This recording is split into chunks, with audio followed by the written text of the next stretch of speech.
Olá, tudo bom? Sejam bem-vindos a uma palestra hoje aqui. Temos como convidada a professora Bruna.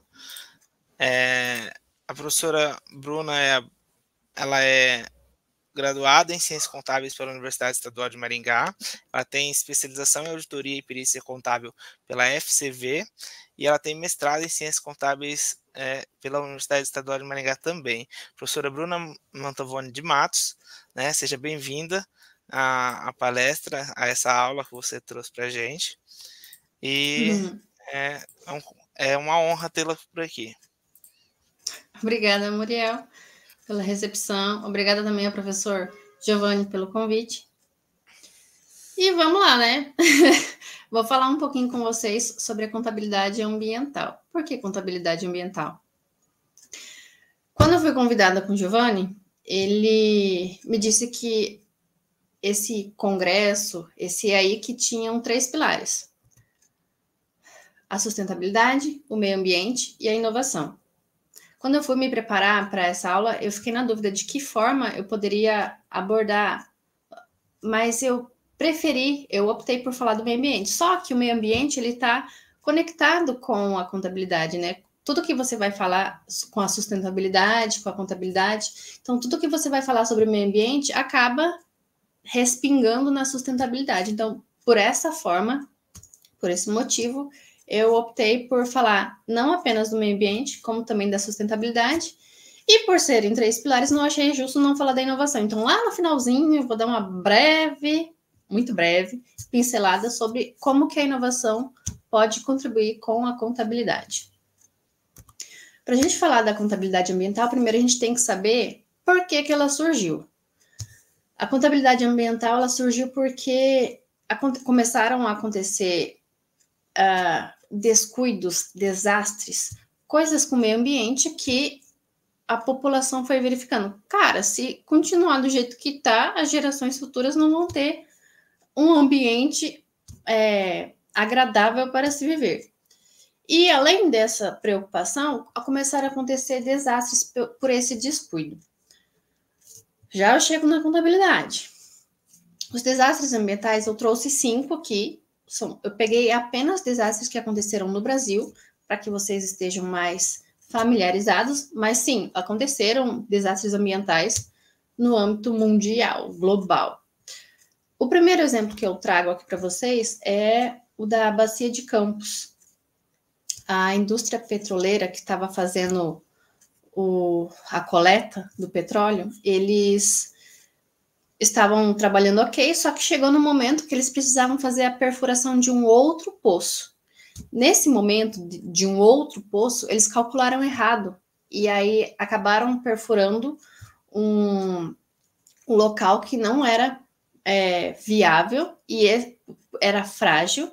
E devido à pressão que tinha embaixo do oceano, porque lá embaixo da água, né, acabou causando vazamento muito grande de petróleo. Esse vazamento agrediu o meio ambiente lá, a fauna marítima, e uma forma que eles utilizaram para despoluir não foi retirando petróleo, eles acabaram afundando. Apesar de ser no oceano, na Bacia de Campos, essa poluição não chegou às margens, então não agrediu muito drasticamente o meio ambiente, mas eles acabaram afundando o petróleo. Isso não é bom para o meio ambiente, certo? O segundo desastre que eu trago é da barragem de Mariana, 2015. Essa barragem, ela é como se fosse o lixão, né? Eles vão descartando os dejeitos de minério. Isso é um material tóxico. Só que eles deveriam cuidar, deveriam manter, fiscalizar, ter a manutenção para que essa barragem se mantivesse sustentável. Só que não foi o que aconteceu. A barragem se rompeu e acabou essa lama tóxica atingindo a cidade de Mariana. Esse fato impossibilitou as pessoas de beber água, porque não tinha mais abastecimento de água. Impossibilitou eles de realizar pesca, porque a lama poluiu e intoxicou os rios. e impossibilitou-lhes de realizarem plantios no solo, porque também causou de maneira prejudicial ao solo do ambiente. O segundo desastre é de Brumadinho. É considerado um dos maiores desastres ambientais do Brasil. Para vocês terem uma ideia, a lama tóxica, no caso de Brumadinho, atingiu 40 municípios dos estados de Minas Gerais e do Espírito Santo. E essa avalanche de terra, de lama, chegou até o oceano, para vocês verem o tamanho do rompimento. Isso, como na barragem anterior, impossibilitou plantio, porque poluiu o solo, impossibilitou a pesca, poluiu os rios. O rio que foi maior atingido foi o rio Parauapebas. Triste, né? O outro desastre ambiental, eu trago aqui, é a mesma imagem, a diferença são dos acontecimentos. À esquerda é o Vale do Taquari, no Rio Grande do Sul. Isso aconteceu no ano passado, 2023. Vocês podem ver que o vale está de boinha ali, maravilhoso. Só que do lado direito da tela, houve enchentes. A chuva resultou no transbordamento do rio, e esse transbordamento alagou a região do vale. Então, teve inundações, e isso não foi... o governo do estado teve que atender a população, a defesa civil também teve que correr atrás, porque vocês podem ver a quantidade de água que... Deixa eu ver se dá para ver aqui no meu mouse.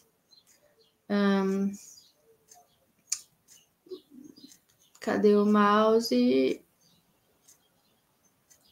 Opções de ponteiro. Aqui. Caneta. Vocês podem ver aqui, ó. Tá em vermelho, não sei se dá para ver. Isso tudo aqui é água. É água. E o rio é só esse miolinho aqui.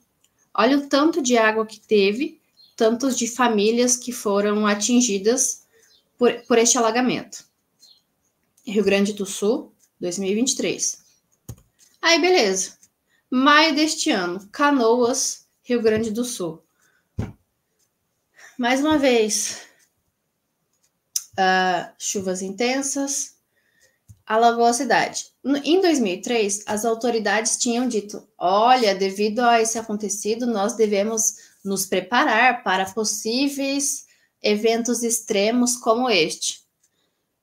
Pelo que aconteceu em maio deste ano, a gente viu que eles não conseguiram se preparar o suficiente, porque foi mais de 20 dias, a água não baixava, as pessoas ficaram desalojadas, sem água, a água ficou contaminada.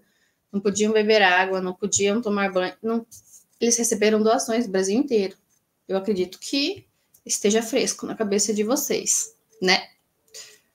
Aí, beleza. Enquanto eu estava me preparando para essa aula, para poder apresentar para vocês, eu encontrei uma frase de um professor lá da PUC do Rio Grande do Sul.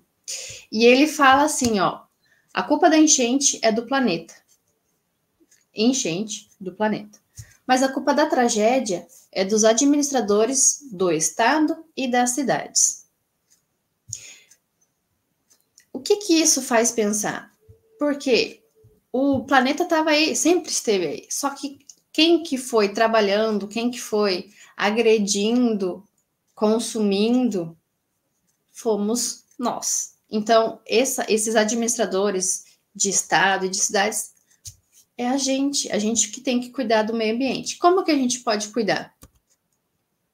Eu trouxe para vocês aqui uma linha do tempo da contabilidade ambiental. A primeira vez que foi tocado no assunto, vamos cuidar do meio ambiente, foi numa conferência da ONU, em 1972, lá em Estocolmo. E o tema dessa conferência era o homem e o meio ambiente. E a palavra-chave era poluição. Como que eles poderiam cuidar do meio ambiente para as futuras gerações, né? O segundo momento que o meio ambiente foi colocado em destaque foi quando foi assinada a nova Constituição Brasileira. Em 1988, tem um artigo lá que fala que serão organizados, planejados, projetos que visem reduzir os danos no meio ambiente. 1988. Em 92, mais uma conferência da ONU, dessa vez o título era Eco 92, foi realizada no Rio de Janeiro e ela tinha como tema, deixa eu ver o tema, pensar globalmente e agir localmente. Por quê? A gente tem que pensar no meio ambiente, a gente tem que cuidar do meio ambiente, a gente tem que cuidar do mundo.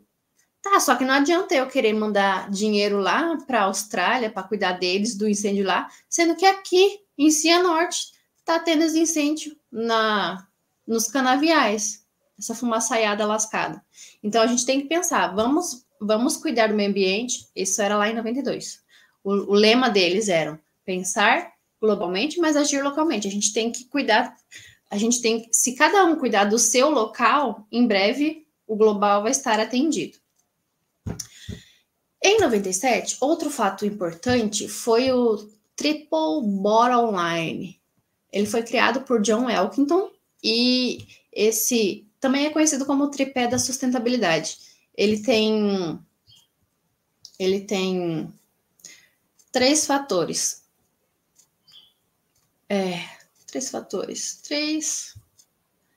Três partes importantes. O primeiro é o lucro, né? A empresa, ela visa o lucro.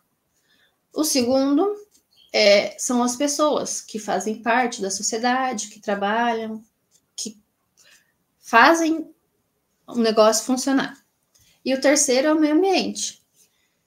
Se a empresa ela visar o lucro de maneira que ela contribua com as pessoas, com a comunidade em que está inserida e cuide do meio ambiente, vai ser uma empresa que ela vai estar trabalhando de acordo com o Triple Bottom Line e isso faz bem para o meio ambiente.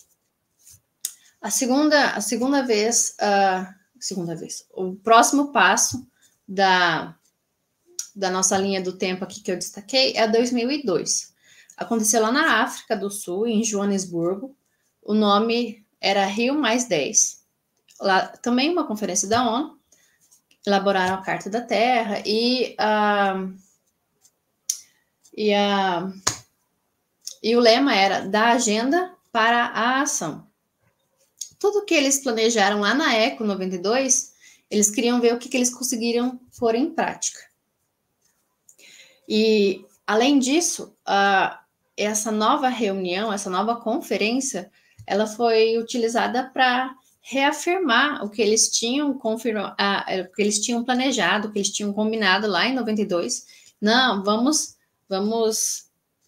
pôr em prática, vamos impulsionar as nossas metas que tinham sido estabelecidas lá em 92. Em 2012, aconteceu no Rio de Janeiro, mais uma vez, a Rio+20, também organizada pela ONU, e tinha o lema O Futuro que Queremos, que além de reafirmar um compromisso que tinha sido lá atrás, enquanto um estava impulsionando em 2002, né? Foi estabelecido em 92, em 2002, confirmado em 2020, além da confirmação, eles procuraram novos meios de intensificar, de contribuir para que exista essa preocupação com o meio ambiente para gerações futuras. Em 2015, a ONU realizou em Nova York a Agenda 2030. Essa agenda, ela foi responsável por criar os 17 Objetivos de Desenvolvimento Sustentável. As pessoas falam ODS e ainda falam no feminino. As ODS são os ODS. Cada um são 17 objetivos que buscam melhorar o ambiente, buscam sanar preocupações globais para que a gente tenha um futuro cuidado, né? Um ambiente mantido, preservado. Não sei se vocês estão notando aqui, na minha linha do tempo tem 2 cores diferentes, né? Até 2015, são fatores que eu achei bacana destacar no âmbito global. 17, 18 e 21 são coisas que eu achei bacana destacar, porque que aconteceram agora no âmbito nacional. No Brasil, em 2017, foi desenvolvido a RenovaBio, que é uma política nacional sobre os biocombustíveis. Em 2018, o Pronasolo, que é um decreto responsável por explicar sobre o uso dos solos, para cuidar dos solos, porque o solo também é desgastado, né? Ele é exaurido. E em 2021, uma resolução do Conselho Monetário Nacional que fala sobre responsabilidades sociais e ambientais que as empresas devem realizar. Tá, professora, você não falou ainda sobre a contabilidade. Vamos chegar lá. A contabilidade ambiental, como eu já falei na linha do tempo, iniciou-se, né?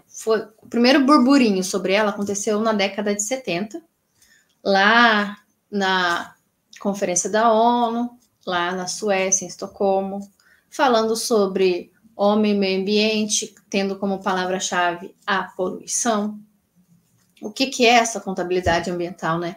É o momento que as empresas, elas listam, descrevem, elas contabilizam de que forma o produto ou o serviço delas estão realizando benefícios ou prejuízos para o meio ambiente.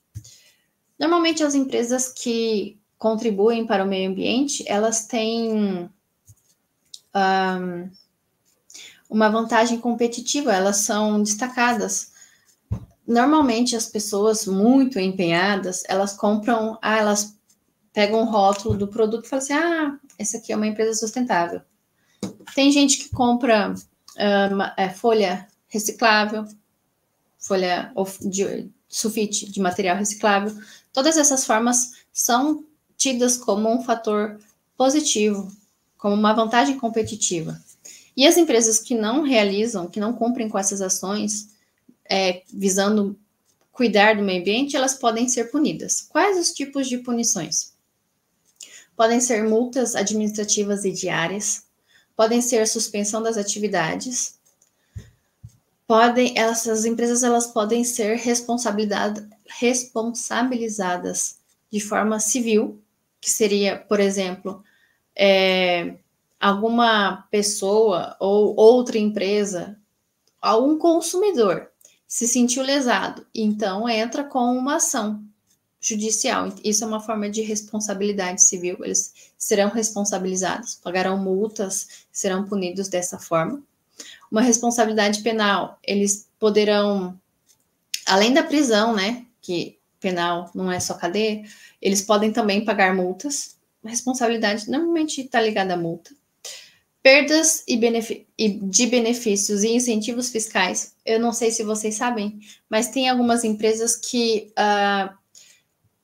por exemplo, elas iniciam as atividades aqui, mas a cidade vizinha fala assim, se você vir para cá, trouxer a sua empresa para cá, a gente reduz os seus tributos, a gente fornece o barracão que você não vai ter que pagar aluguel, incentivos.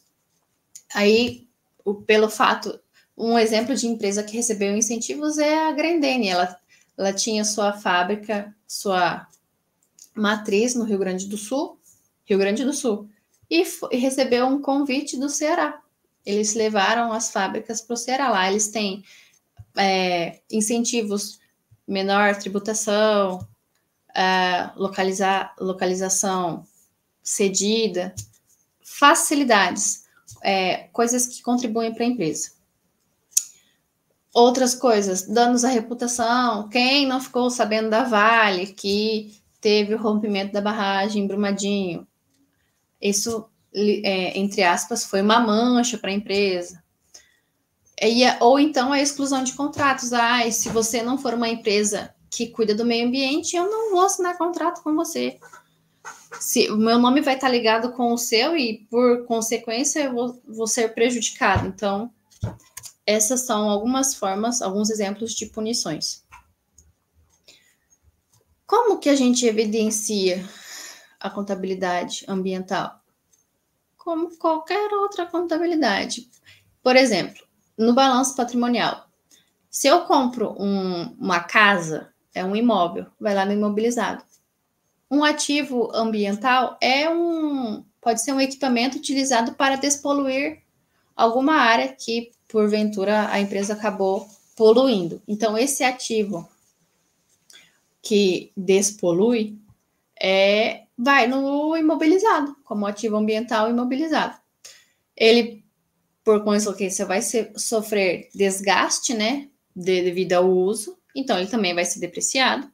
E no caso de que precise ser amortizado, será realizada a amortização. E, por exemplo, se a empresa ela tem, por exemplo, da Vale, que teve o que a Vale teve? O rompimento da barragem. No caso da Vale, essas provisões ambientais vão lá no passivo, que é quando a empresa ela tem que contribuir, tentar recuperar. Então, formas de indenizar as famílias, formas de tentar, né, recuperar o ambiente, devem ser provisionados no passivo em provisões ambientais. As coisas que não são possíveis serem explicadas no balanço, elas serão colocadas nas notas explicativas. As notas explicativas, elas permitem que haja um maior detalhamento, uma maior explicação do que lá no balanço, por números, não pode ser colocado uma legenda. E isso é por causa disso. Não.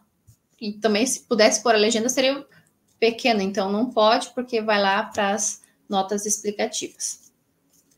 Outra forma de evidenciar contabilmente a contabilidade ambiental é no relatório de sustentabilidade. Outras empresas chamam também de relato integrado.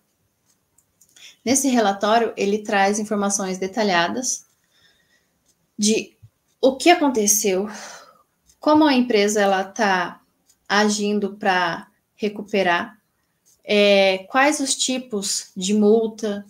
Eu vou trazer exemplo aqui, ambientais, vamos seguindo aqui. Esse aqui eu trouxe o exemplo do balanço da Vale de 2019. E tem o triênio aqui, se vocês podem ver, aqui é 2019, 18 e 17. Deixa eu dar um zoom, né? 19, 18 e 17. Se vocês se atentarem, no ano de 2018 e 17, não existia nenhum passivo relacionado a Brumadinho. Em 2019, que foi o ano que aconteceu o rompimento da barragem, a gente pode ver, passivos relacionados a Brumadinho. Tem aqui um valor, descaracterização das barragens. Tem aqui outro valor.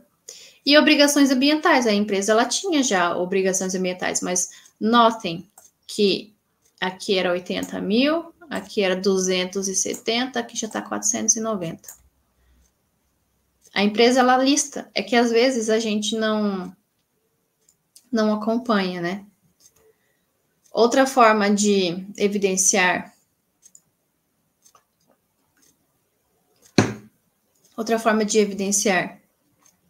a contabilidade ambiental é nas notas explicativas.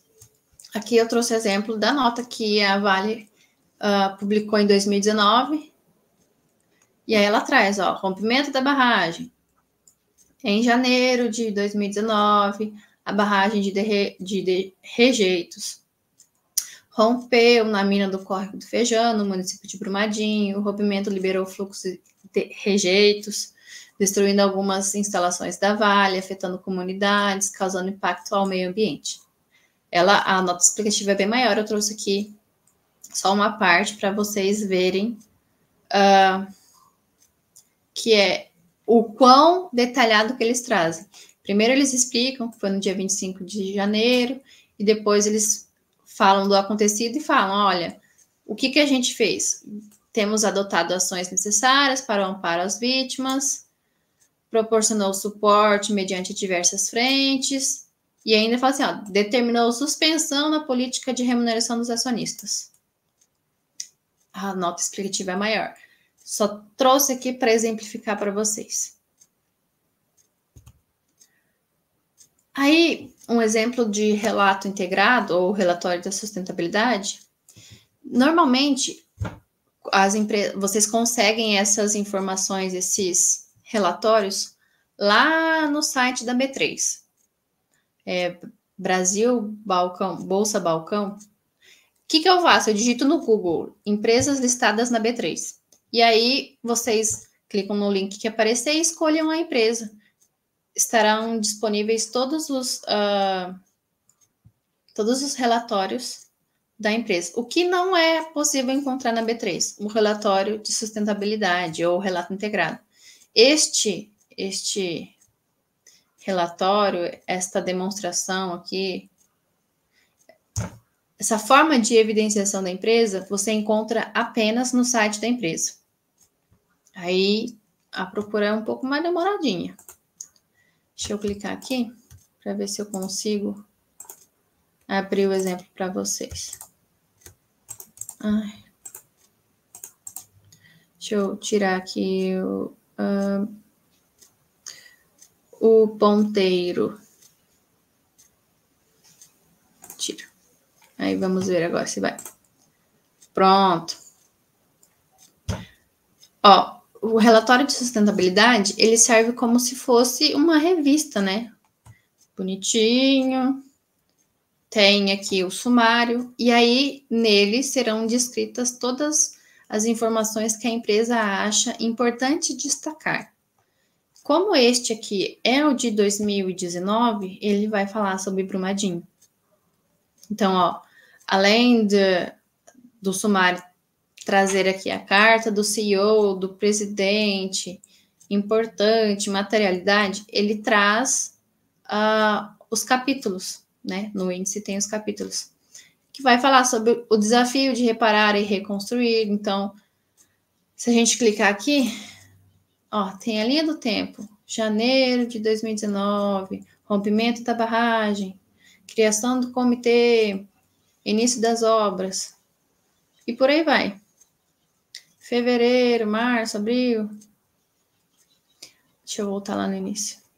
E o relatório traz tudo o que a empresa acha necessário destacar, que não pode aparecer nas notas explicativas, que não pode aparecer em outras demonstrações contábeis, estarão aqui no relatório de sustentabilidade. Fatos importantes, o que aconteceu, como que a empresa está trabalhando para recuperar, como que isso impactou na empresa e no ambiente. Isso tudo vai estar aqui, né? Deixa eu fechar aqui e voltar para o meu slide. Oi, meu slide.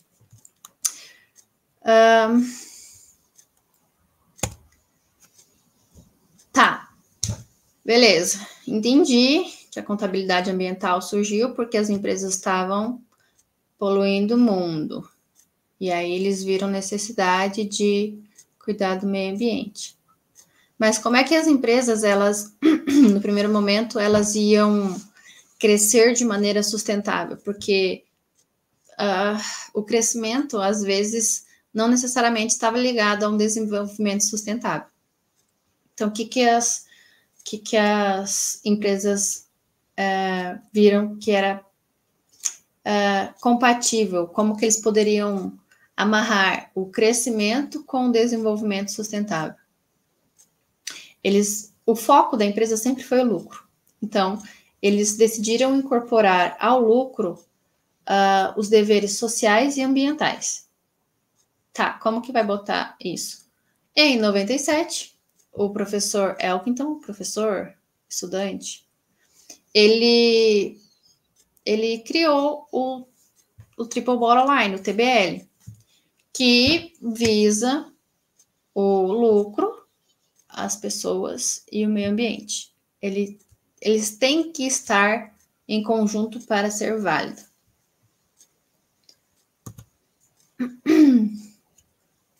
No tripé sustentável, TBL, Triple Bottom Line, chamem como preferirem.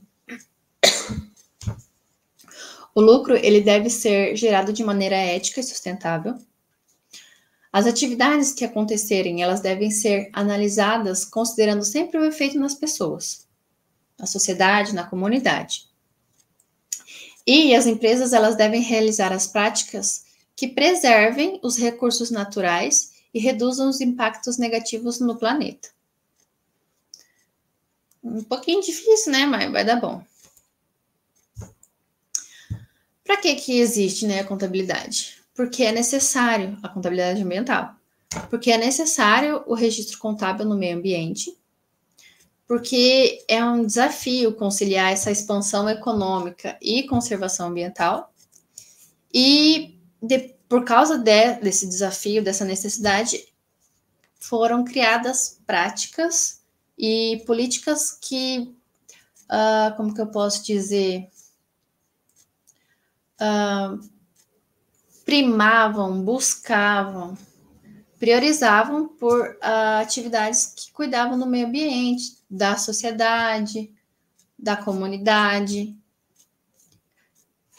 Desta forma que surgiu o RSC, é a Responsabilidade Social Corporativa.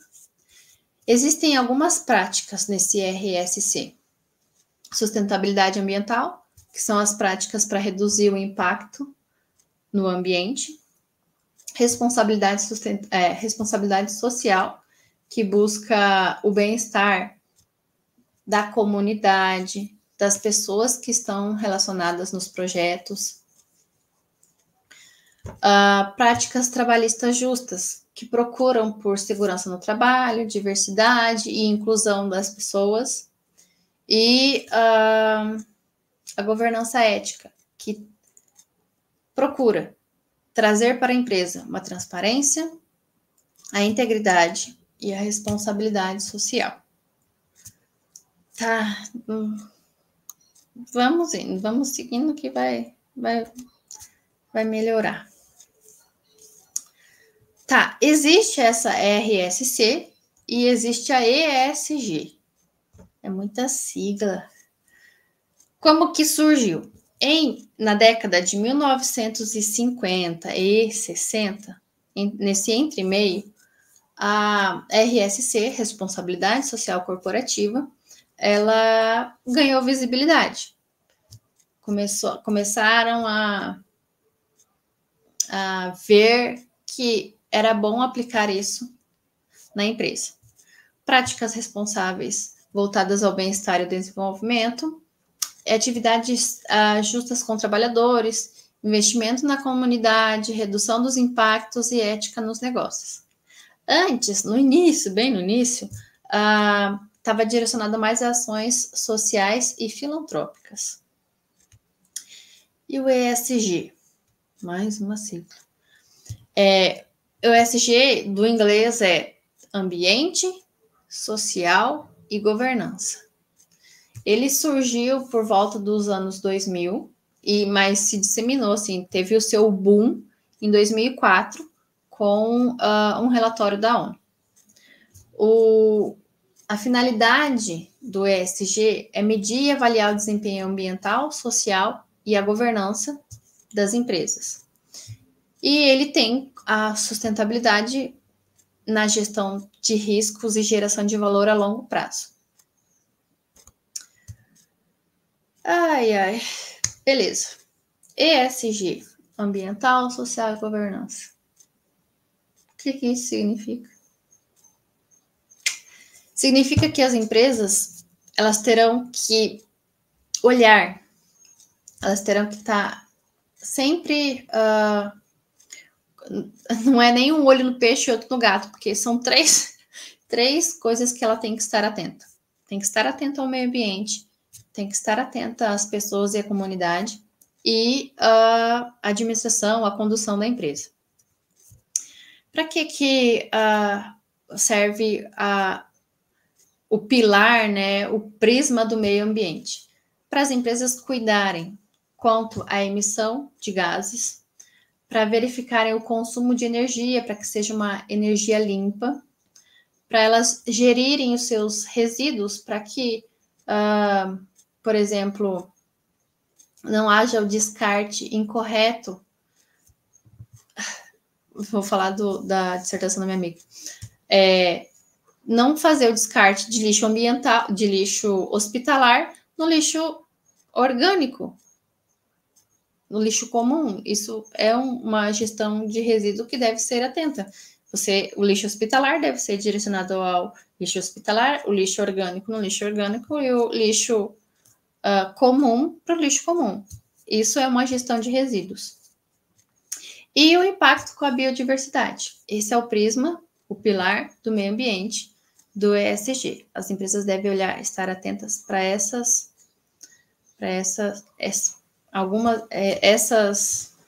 itens. No âmbito, no pilar do pessoal, da comunidade, as empresas devem olhar as condições de trabalho para ver se é seguro para o colaborador, para ver se eles estão incluindo todos, para que não haja preconceito, haja inclusão e diversidade, para ver se a empresa ela está contribuindo com a comunidade em que ela está inserida. Isso é um fator positivo. E para que haja a proteção de dados, para que eles não prejudiquem as pessoas com a divulgação dos seus dados. No pilar da administração, da governança, como eles conduzirão a empresa, as empresas elas devem estar atentas com a transparência e ética empresarial, com o conselho de administração, que deve ser um conselho estruturado, com a remuneração dos executivos, porque se não cuidar aqui da remuneração dos executivos, pode vir coisas relacionadas à teoria da agência, e a relação com os acionistas. Aí eu trouxe aqui para vocês alguns exemplos de empresas que são destaques por apresentarem ações relacionadas com esses prismas, pilares, chamem como preferirem. Quanto ao meio ambiente, a Microsoft ela se comprometeu em reduzir a emissão de carbono, então ela trabalha para que exista a redução na emissão de carbono. A Tesla, ela se comprometeu em usar os recursos sustentáveis. A Unilever, ela se comprometeu com a gestão dos seus resíduos, para fazer o descarte correto. Quanto às comunidades e pessoas, a Nike, ela tem cuidado da condição de trabalho dos seus colaboradores. A Salesforce e o Banco Itaú, eles têm, estão atentos, né, quanto à diversidade e inclusão de seus colaboradores, participantes da comunidade. E a Ben & Jerry's, eles têm primado pela participação da comunidade, para que a localização onde eles estão inseridos participe da empresa, para que a empresa seja um fator positivo naquela localização.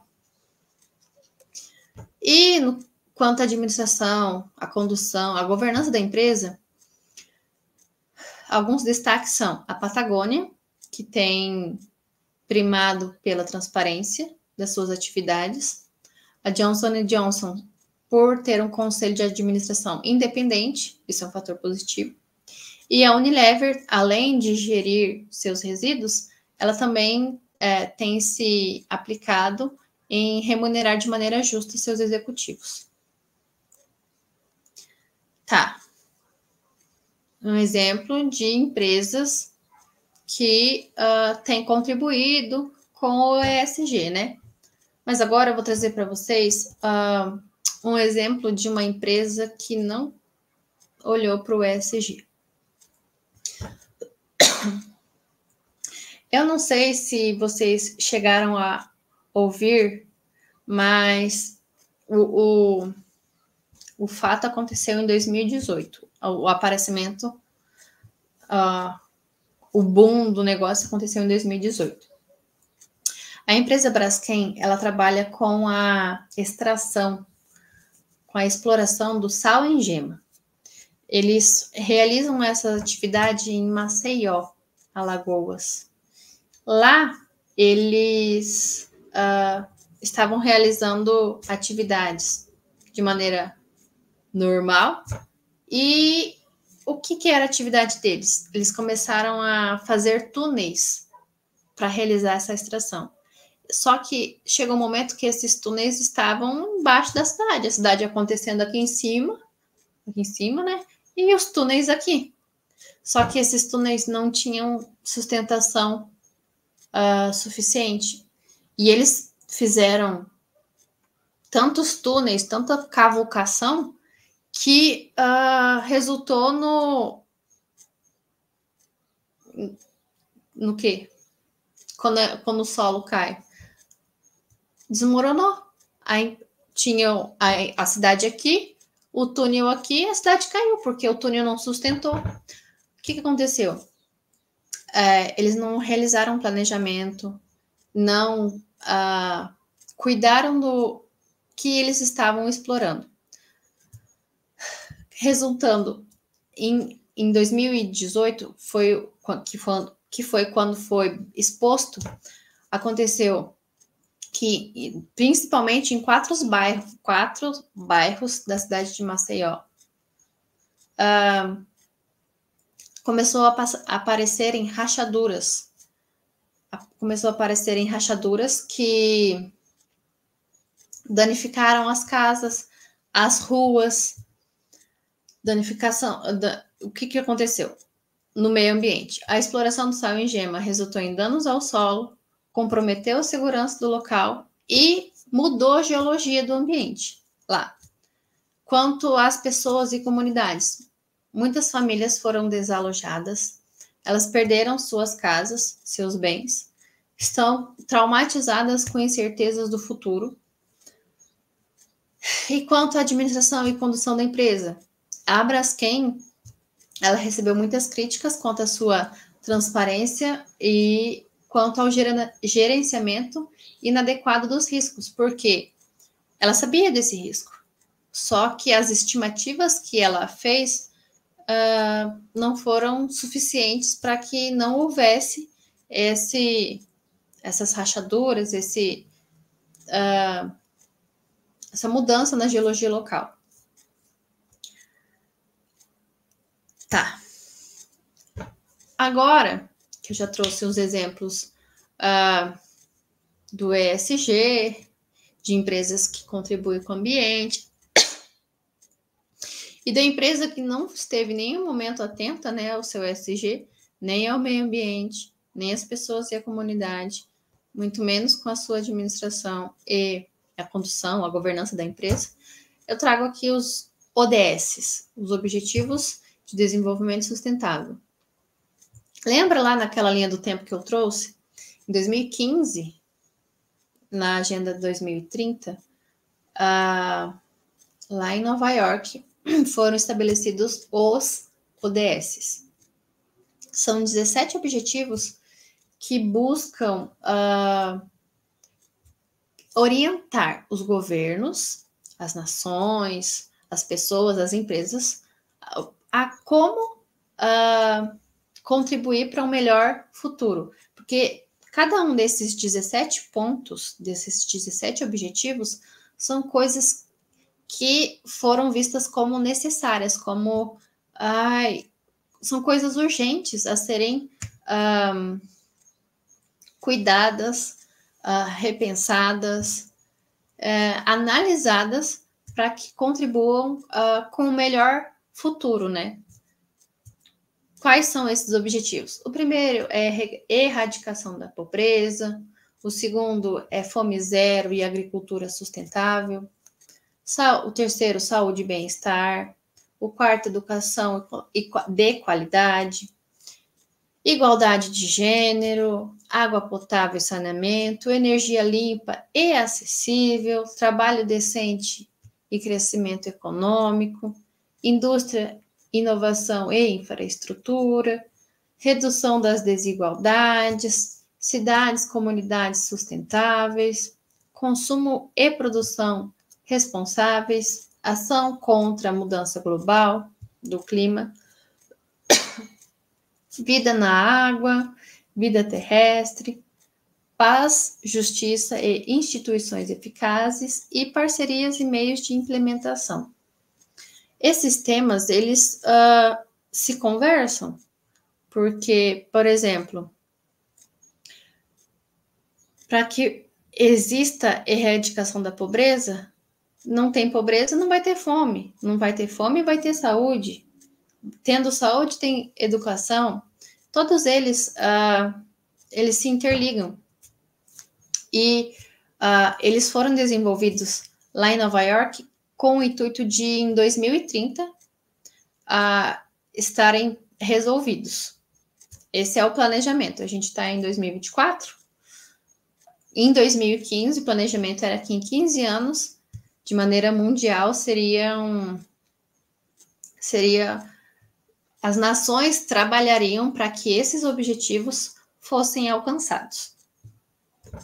Isso também é uma forma de cuidar do meio ambiente. Lembra lá no início da apresentação que eu falei assim, eu achei injusto, eu fiquei confusa, eu não sabia o que falar, falei só do meio ambiente, mas o meio ambiente está junto com a sustentabilidade. Então, eu inverti, né? Comecei pelo meio ambiente, cheguei na sustentabilidade e agora eu vou falar um pouquinho de inovação com vocês. Todos esses pilares, todos esses fatores aqui, eles contribuem, eles estão também ligados à contabilidade. Como que a inovação pode contribuir com a contabilidade? Na automação de processos.